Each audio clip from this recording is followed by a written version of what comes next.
Let me start with a quick walk around the car. Here we see it sort of sitting out in the driveway. Bright sunlight. And first thing I want to point out, we replaced the chrome headlight rings. These are Hella headlights. Put out a good bit of light.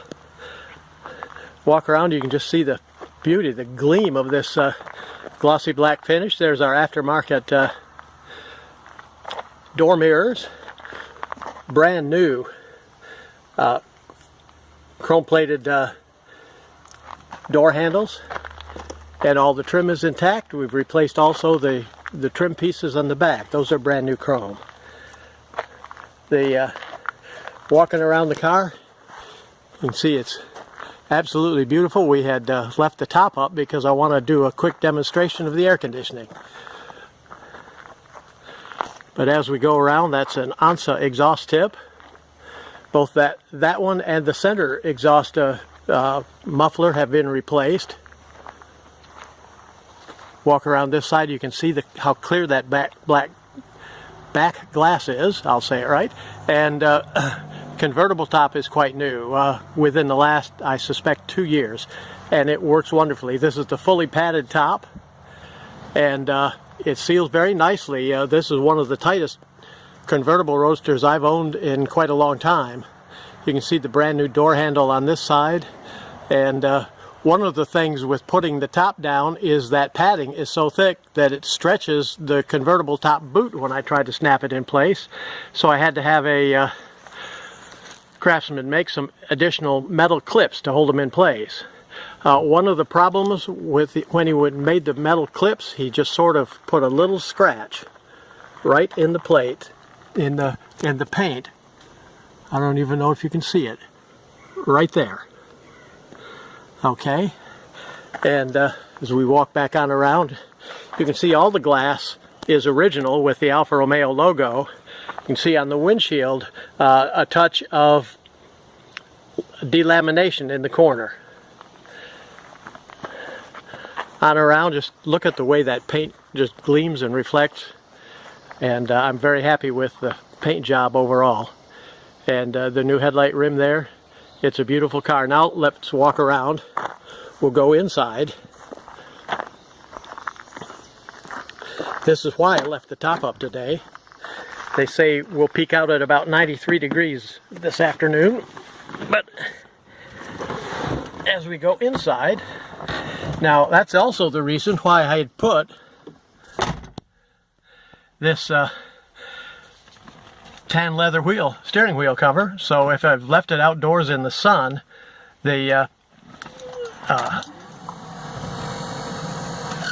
I left it outdoors in the sun, the steering wheel won't get too hot to handle with that tan colored cover. You can remove that and the wheel is intact underneath.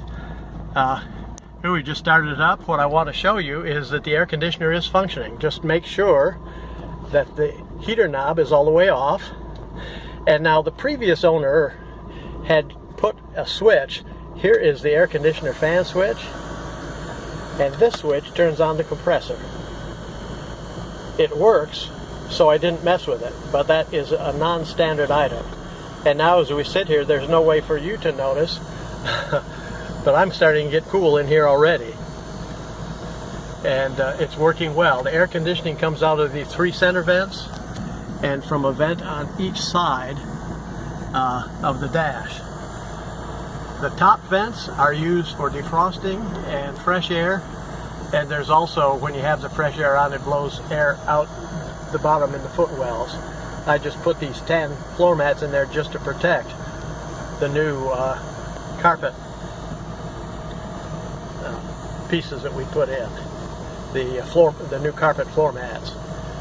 I had replaced the clutch, and while I did that, I had put brand new leather boots on the shift lever and on the handbrake lever. Those are new. They were kind of rough shape when I got the car. One other thing you'll notice, by the way, it's cooling off quite nicely in here right now. One thing you will notice is that digital clock. I've never figured out how to make it read anything other than 0. So you might be smarter than I am. Maybe you can figure it out. By the way, the car comes with a CD-ROM owner's handbook and workshop manual. So, and there's also a sales brochure. So that comes with the car on CD-ROM. The radio is an aftermarket radio with a CD player and Bluetooth and all the latest stuff, and it works well, although driving with the top down it's a little hard to hear what's going on the radio. Included with the car will be the radio that I got it with, which is a cassette player and AM/FM radio, and also the original exterior door mirrors will be with the car. They are supposed to be electric mirrors, and they weren't working when I got the car, and the glass fell out of one of them, so I replaced them both with these Italian mirrors that work just fine, but they are not electrically operated. Well, there's a tour of the interior. I think I'll go for a little drive. It's nice and cool in here right now.